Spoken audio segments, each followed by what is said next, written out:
سانحہ army public school, شہید بیٹے کی خواہش پر باپ نے محل بنا دیا۔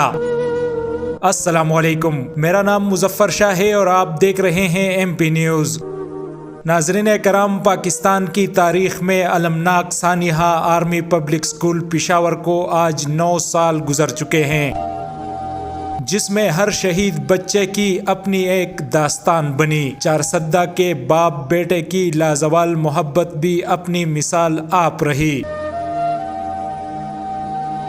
دہشت گردوں نے باپ سے ایک بہادر اور ہونہار بیٹا تو چھین لیا، لیکن جدائی کے بعد بھی باپ نے بیٹے کی ایک ایسی خواہش پوری کر دی جو اس نے زندگی میں اپنے باپ سے کی تھی۔ کرنل ریٹائر سکندر حیات نے اپنے شہید بیٹے حیات اللہ کی خواہش پر ایک محل بنایا ہے۔ شاندار محل میں ایک کمرہ آرمی پبلک اسکول کے شہید بہادر بیٹے حیات اللہ کے لیے بھی ہے۔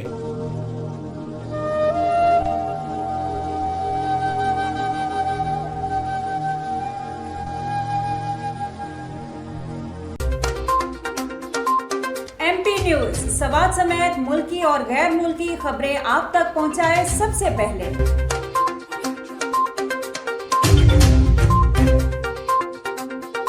دن بھر کی تازہ ترین خبریں ہوں یا عوامی مسائل ہوں، ایم پی نیوز کی سکرین پر سب سے پہلے۔ سیاسی میدان ہو یا ہو کھیل کا میدان، ہم پہنچائیں گے سب سے پہلے خبر ایم پی نیوز پر۔ اب آپ کی آواز بنے گا ایم پی نیوز سب سے پہلے، تو ابھی فیس بک پر اور یوٹیوب پر سبسکرائب کیجیے ایم پی نیوز کو۔